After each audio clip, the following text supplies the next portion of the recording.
तो अब हम समझते हैं स्ट्रेस स्ट्रेन कर्व। जब हम किसी मैटर पर फोर्स को अप्लाई करेंगे तो उसमें हम क्या देखते हैं कि स्ट्रेस स्ट्रेन के प्रोपोर्शनल होता है। ये हुक्स बता रहा है कि जितना ज़्यादा स्ट्रेस लगाओगे उतना ही ज़्यादा स्ट्रेन होगा। तो हमने ना इस पे एक्सपेरिमेंट कर करके देखा। एक एक्सपेरिमेंट करा हमने और उस पर डिफॉर्मिंग फोर्स अप्लाई किया तो देखा उसमें स्ट्रेन आ गया। फिर और ज़्यादा अपना डिफॉर्मिंग फोर्स बढ़ा दिया, फिर उसमें क्या आ जाएगा, फिर स्ट्रेन आ जाएगा। तो हम चेक करना चाहते हैं कि कितना स्ट्रेन लगाने से कितना स्ट्रेस होता है। 1 किलो लगाने से 1 मीटर स्ट्रेन होगा, 1 मिलीमीटर स्ट्रेन होगा, कितना होगा? हर मटेरियल में अलग अलग होगा। तो उसके लिए ना हमने एक एक्सपेरिमेंट है हमारा, ये एक्सपेरिमेंट भी है और ये थ्योरेटिकल भी पढ़ाया जाता है। तो इसको कैसे करेंगे हम? तो इसका एक्सपेरिमेंट करने के लिए सबसे पहले जब हम इसका लैब में एक्सपेरिमेंट करते हैं तो हम क्या करते हैं, सबसे पहले एक वायर ले लेते हैं और इस वायर को ऊपर लटका देते हैं। ठीक, इधर हमारा मीटर स्केल रहता है और इस मीटर स्केल के साथ में यहाँ पर ये हमारा मीटर स्केल रहेगा,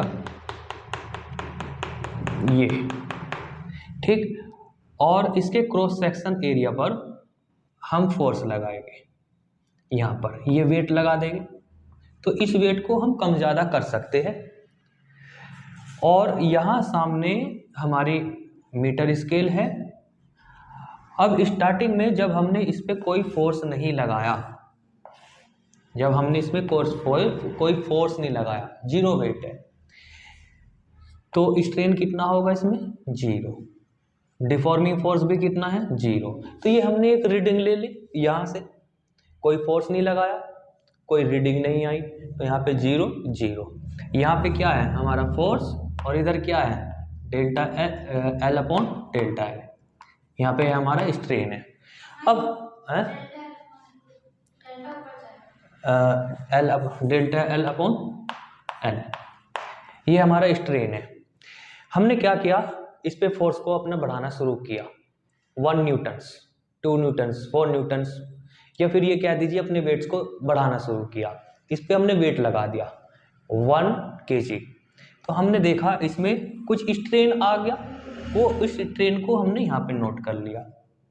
यहाँ पे हमने अपना वेट लगाया और यहाँ पे हमने देखा रीडिंग में कि कुछ स्ट्रेन आया, तार की लंबाई कुछ खिंच गई।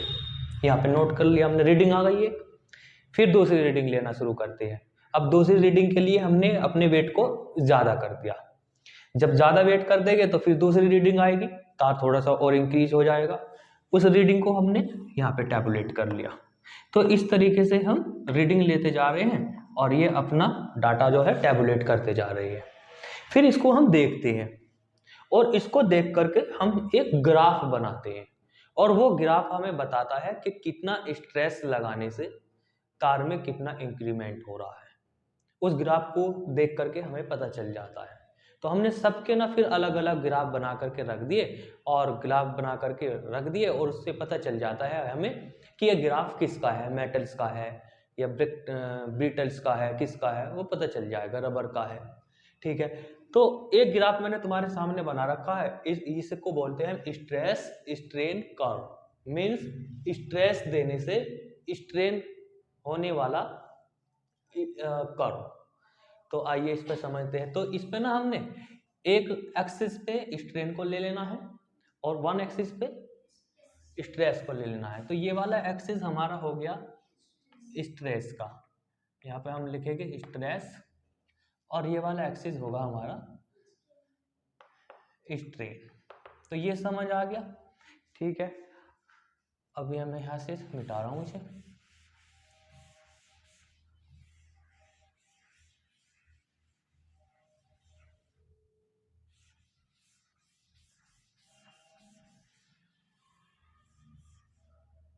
ये हमारा तार है, इधर हमने बांध करके रखा है। मैं पे यहाँ पे तुम्हें समझाने के लिए इस तार को बना रहा हूँ यहाँ पे। तो ये मैंने एक तार बनाया और इसकी लंबाई कुछ है, अभी फिलहाल मान लीजिए वो लेंथ इतनी है। L है, ठीक है। हमने इस पे फोर्स लगाना स्टार्ट कर दिया, डिफॉर्मिंग फोर्स अप्लाई करना शुरू कर दिया, इस तार को ऐसे खींचना शुरू कर दिया, ऐसे खींचते जा रहे खींचते जा रहे खींचते जा रहे, तो डिफॉर्मिंग फोर्स बढ़ता जा रहा और साथ में क्या बढ़ता जा रहा है, उसकी लेंथ भी बढ़ती जा रही है। तो हमने ये इतना स्ट्रेस लगाया और इतना इसमें स्ट्रेन हो गया, तो हमें ये एक पॉइंट मिल गया, ये पॉइंट मिला। फिर हमने अपने स्ट्रेस को बढ़ाया, तो हमने स्ट्रेस को बढ़ाया तो हमें ये एक पॉइंट मिला, ये मिल गया हमें, ठीक। फिर हमने अपने और स्ट्रेस को बढ़ाया, तो जब हमने और स्ट्रेस को बढ़ाया तो हमें ये स्ट्रेन हमें इतना देखने को मिला, ये इतना स्ट्रेन हुआ, ये तो इन दोनों का इंटरसेक्शन पॉइंट ये यहाँ पे बनेगा, यहाँ पे, और इसका इंटरसेक्शन पॉइंट ये। फिर हमने और स्ट्रेन को बढ़ाया और ये इतना स्ट्रेन बढ़ाया।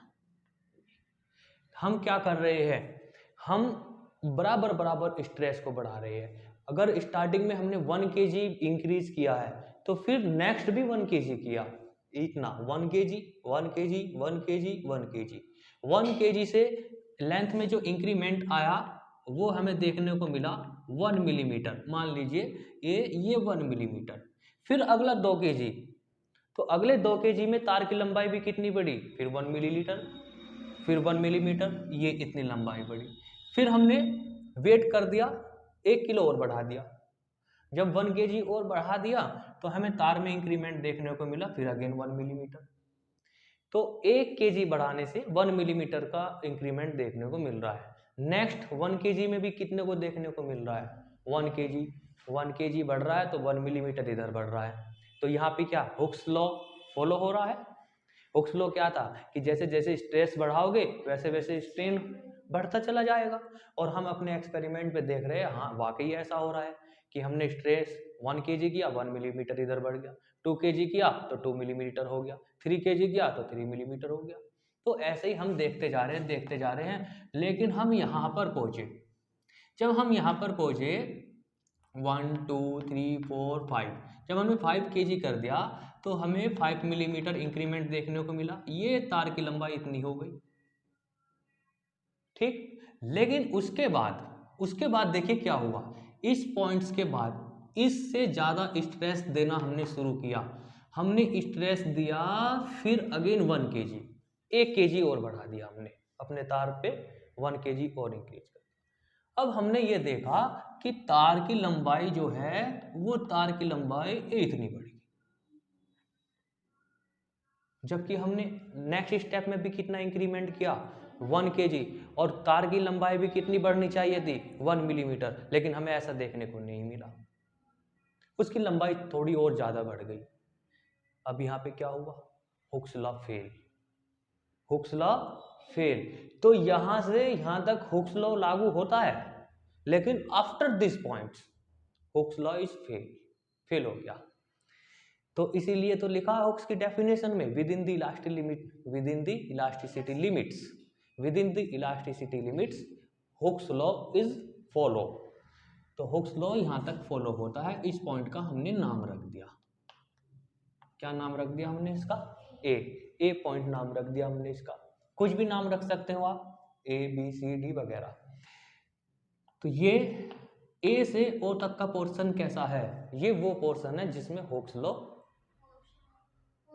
फॉलो हो रहा है, ठीक है। और उसके बाद हुक्स लॉ ये इस वाले पॉइंट पर आकर के फेल हो गया, ठीक। अब इस एक्सपेरिमेंट के साथ करते करते हम एक ट्राई और कर रहे थे, अपना एक एक्सपेरिमेंट और कर रहे थे।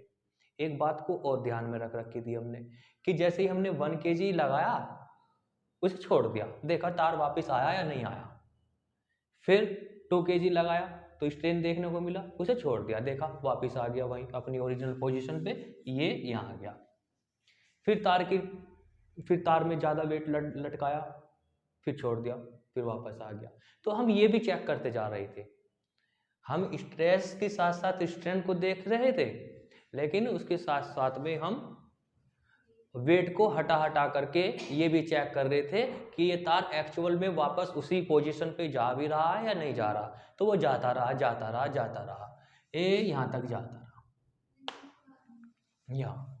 लेकिन जब हम इस वाले पॉइंट्स पर पहुंचे तो यहाँ से यहाँ तक हुक्स लॉ फॉलो नहीं हो रहा। लेकिन अब हमने यहाँ पे बी पॉइंट पर पहुंचने के बाद हमने वेट को हटा दिया और देखा कि तार अपनी ओरिजिनल पोजीशन पे आ गया, अपनी ओरिजिनल पोजीशन पर आ गया। तो इसका मतलब क्या हुआ कि पॉइंट बी इलास्टिसिटी लिमिट के भीतर ही है, भीतर में है। पॉइंट बी हुक्स लॉ तो यहां तक फॉलो हो रहा है, बट इस पॉइंट तक इलास्टिसिटी है, इस पॉइंट तक इलास्टिसिटी है। तो ये पॉइंट क्या है, ये इलास्टिसिटी लिमिट्स है, इलास्टिसिटी लिमिट्स। अगर आप यहां से तार को छोड़ना शुरू करते हो, इतना स्ट्रेस आपने लगा रखा है, इस स्ट्रेस को हटा लेते हो तो तार अभी भी वापस अपनी ओरिजिनल पोजीशन में आ जाएगा। लेकिन आफ्टर दिस, आफ्टर इट क्या होगा, हमने स्ट्रेस को बढ़ाया, हमने स्ट्रेस को बढ़ाया और ये बढ़ा करके इतना ज़्यादा हो गया, ये स्ट्रेस इतना ज़्यादा हो गया। देखो कितना इन्हो ये इतना स्ट्रेस बढ़ाया है, ये इतना सा, और लेंथ में कितना इंक्रीमेंट देखने को मिला, ये बहुत ज़्यादा देखने को मिला। तो अब इसका मतलब क्या है, इलास्टिसिटी लिमिट जो है वो क्रॉस कर चुके हैं और अब हमने अपने वेट्स को हटाया, अपने डिफॉर्मिंग फोर्स को हटाया और देखा कि तार वापस गया या नहीं गया। तो हमने देखा इसे वापस कीजिए, 1 kg हटाया, वापस चला, स्ट्रेस को कम कीजिए, तार की लेंथ कम हो जाएगी। फिर 1 kg और हटा दीजिए, तार की लेंथ और कम हो जाएगी। तो ऊपर की तरफ जा रहा है तार। अब जैसे जैसे हम वेट कम करते जा रहे हैं तो ये तार ऊपर की तरफ जा रहा है, जा रहा है, जा रहा है। ठीक है, ऐसे ये तार था और इसको तार को तुमने खींच कर कितना कर रखा है और हमने ना वेट हटाते जा रहे हैं तो तार ये वापस जा रहा, वापस जा रहा, वापस जा रहा, वापस जा रहा, वापस जा रहा, ये देख रहे हैं। तो यहाँ पे हमने इसको बैक कीजिए, इसको बैक करा, इसको बैक करा, ये बैक करते करते हम इसे यहाँ लिया है, सारा वेट हटा दिया, स्ट्रेस जीरो कर दिया, नो स्ट्रेस। जब स्ट्रेस जीरो हो चुका है तो हम ये देख रहे हैं कि उसकी लेंथ में कुछ ना कुछ इंक्रीमेंट देखने को मिल रहा है, हमें कुछ लंबाई बढ़ गई उसकी, कुछ ना कुछ उसकी लंबाई बढ़ गई। क्यों बढ़ गई है, क्योंकि आपने उस पे इलास्टिसिटी लिमिट से ज़्यादा डिफॉर्मिंग फोर्स अप्लाई कर दिया था, इसलिए इसमें क्या हो चुका है, डिफॉर्मेशन। और इलास्टिसिटी लिमिट्स की डेफिनेशन तो यही है ना कि अगर हम लिमिट से ज़्यादा फोर्स अप्लाई कर देंगे तो उसमें हमेशा हमें इसके लिए क्या हो जाएगा, फिर डिफॉर्मेशन हो जाएगा। हो गया, देखने को मिला हमें। अब ये इतनी लेंथ हो गई इसकी, पहले इतनी थी और ये एक्स्ट्रा आ गई। अब इसको आप वापस नहीं कर सकते। तो ये पॉइंट्स इलास्टिसिटी लिमिट से बाहर है या अंदर है, ये वाला पॉइंट्स ये इलास्टिसिटी लिमिट से बाहर है। और पॉइंट बी तक क्या है, पॉइंट ये इलास्टिक लिमिट्स है। ठीक है, तो ये हमें यहाँ से लाना था, ये हमें यहाँ से लाना था, क्योंकि ये तो इलास्टिसिटी लिमिट्स है, यहाँ से भी तार वापस आ जाएगा, बट इस वाले पॉइंट से नहीं आएगा। ये जो पॉइंट सी है, ये पॉइंट सी, ये जो पॉइंट सी है आपका, ये इलास्टिसिटी लिमिट से बाहर है और पॉइंट बी इलास्टिसिटी लिमिट से। तो इसको क्या लिखेंगे हम, इस वाले पॉइंट को इलास्टिक लिमिट्स, इलास्टिक, ये इलास्टिक लिमिट्स है। वाले पॉइंट्स को क्या कहेंगे, इस वाले पॉइंट्स को कहेंगे हम यील्ड पॉइंट, यील्ड पॉइंट्स। यानी कि अगर हम इतना फोर्स लगा दे, अब हमने आफ्टर पॉइंट बी पॉइंट के बाद हमने अपने स्ट्रेस को बढ़ाना शुरू किया। जैसे जैसे हम बढ़ाते जा रहे हैं तो हम क्या देख रहे हैं कि हम फोर्स तो लगा रहे हैं इतना सा और लेंथ में इंक्रीमेंट हो रहा है इतना ज़्यादा।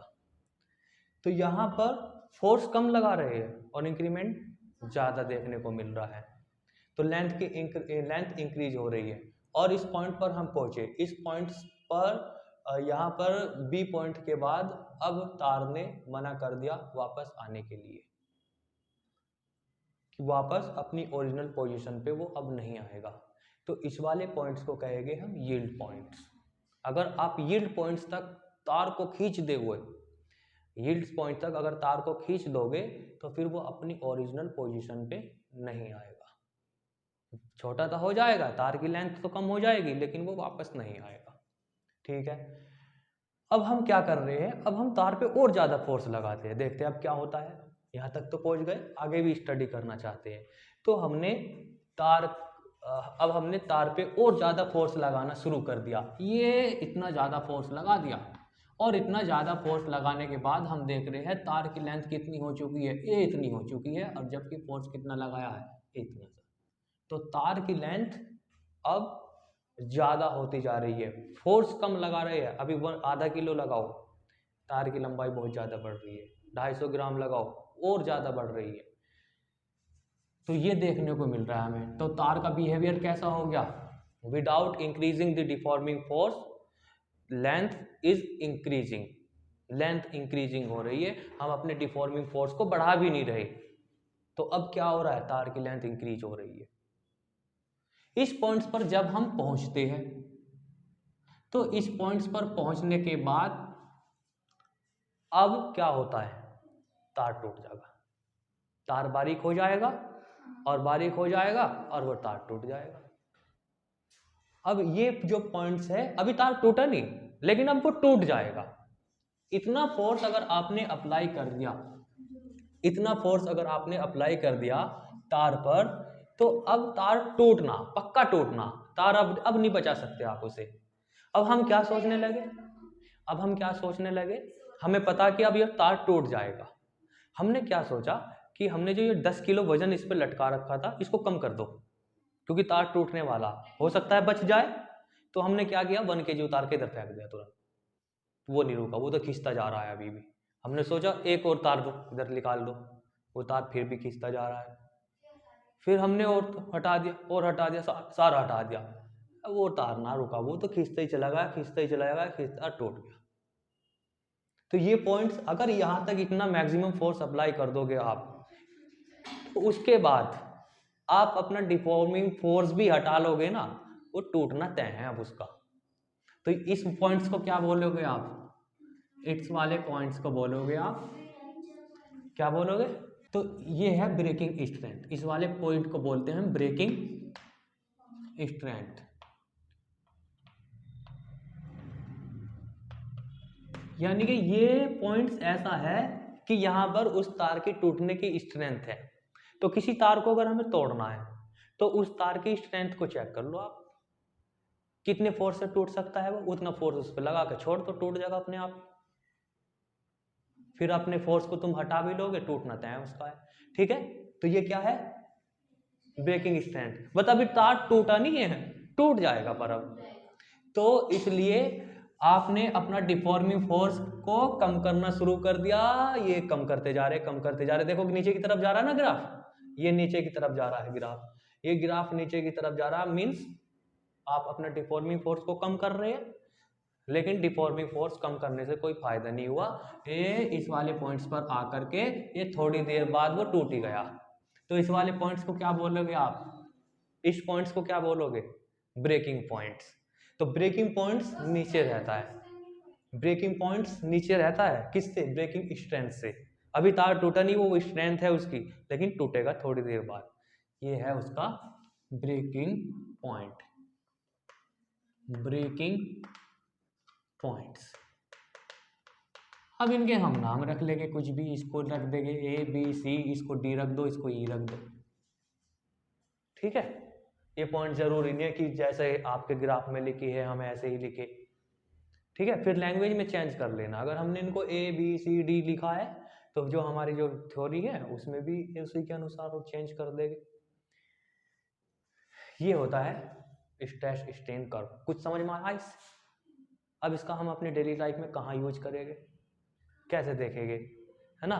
तो आपको मान लीजिए 2-3 ग्राफ दे दिए, उससे समझ में क्या आता है, मैं तुम्हें अभी 2-3 ग्राफ दे रहा हूं, और उसको देख करके तुम्हें बताना है कि ये ग्राफ किसका हो सकता है। एक जोड़ी ये है, एक जोड़ी ये है, तो इसमें एक क्वेश्चन ये और दूसरा क्वेश्चन ये। मैंने तुम्हें 2 ग्राफ बना करके सामने रख दिए तुम्हारे, और मैंने कहा दिया तुमसे कि इसमें से पहचान कीजिए कि कौन सा ग्राफ इसमें एल्युमिनियम का है और कौन सा ग्राफ इसमें रबर का है। कौन सा इसमें एल्युमिनियम का है या कौन सा इसमें रबर का है, या यूँ मान लीजिए एल्युमिनियम की जगह हम स्टील कर लेते हैं। तो ये जो 2 ग्राफ है, इनमें से एक स्टील का है और एक रबर का है। अब मुझे देख करके बताओ कि इनमें से कौन सा स्टील का होगा और कौन सा रबर का होगा। ये पहचान आपको करनी है, बताओ कौन सा ग्राफ रबर का, वो वाला रबड़ का, अरे यो ये, अच्छा चलो मैं तुम्हें फिर भी बताना चाहता हूँ कि रबर की प्रॉपर्टी क्या होती है। रबर पे अगर हम 1 kg फोर्स लगाएंगे तो इसमें स्ट्रेन ज़्यादा हो जाएगा, 2 kg लगाओगे और ज़्यादा स्ट्रेन हो जाएगा, क्योंकि रबर पे हल्का सा भी स्ट्रेन लगाओगे ना आप तो उसमें स्ट्रेन ज़्यादा देखने को मिलेगा। और स्टील की क्या प्रॉपर्टी है, स्टील की प्रॉपर्टी ये है कि उस पर आप स्ट्रेस लगाओ, 1 Newton 2 Newton 4 Newton 5 Newton, strain देखने को मिलेगा, नहीं मिलेगा, मिलेगा मामूली, बस मेजर भी नहीं कर सकते आप। तो ये 2 प्रॉपर्टी अपने माइंड्स में रखते हुए बताइए कौन सा रबर का है कौन सा स्टील का है। अब आ रही है बात समझ में है, क्योंकि इसमें तुम देख रहे हो इसमें हमने इतना ज्यादा स्ट्रेस लगाया, इतना ज्यादा, इतना, और स्ट्रेन कितना देखने को मिल रहा है, जरा सा, इतना सा, थोड़ा सा स्ट्रेन देखने को मिल रहा है तो, और इसमें देखना जरा, ये इसमें अगर हमने इतना स्ट्रेस लगाया, मान लीजिए ये 5 न्यूटन्स है और इसमें भी 5 न्यूटन्स लगाया, तो 5 न्यूटन्स में कौन से में ज्यादा लेंथ में इंक्रीमेंट है, इसमें, इसकी लेंथ ज्यादा खिंच गई और इसकी, तो graph A steel and graph B is rubber.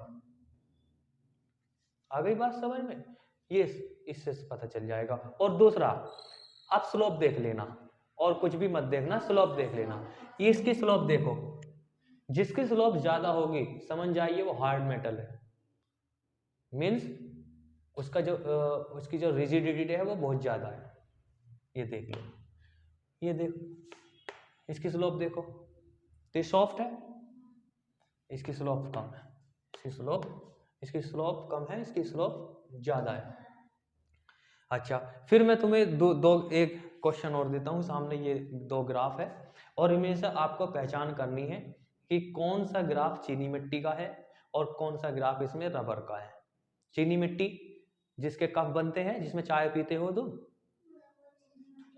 उसको चीनी मिट्टी बोलते हैं, और कौन सा इसमें रबर का है ना, ये रबर का है, वो चीनी मिट्टी का है। इसे देखो, चीनी मिट्टी ना लेकर के आप गिलास ले लो, गिलास ले लिया हमने, इसमें देखो ये हमने इस पे हैमर से अपने गिलास पे ऐसे मारा, कुछ फोर्स लगाया, देखा उसमें कुछ नहीं हुआ, कुछ भी नहीं हुआ ना खींचने का, वो थोड़ा और ज्यादा फोर्स लगाया, टूट गया, देख कितनी जल्दी टूटा, खींचा ही नहीं।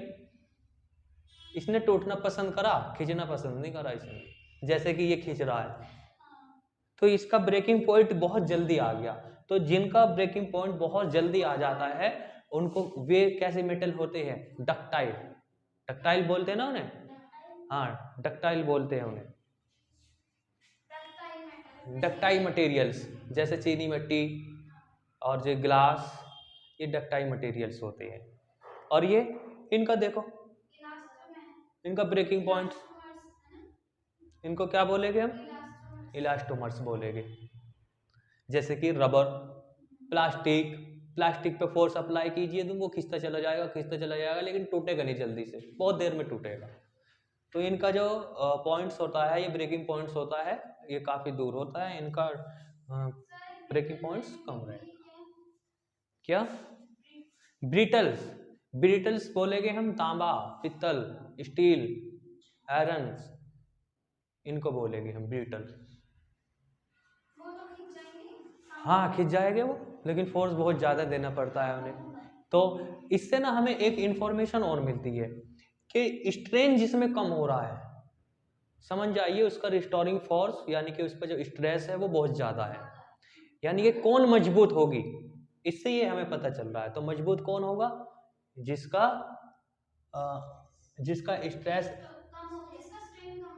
स्ट्रेन कम होगा।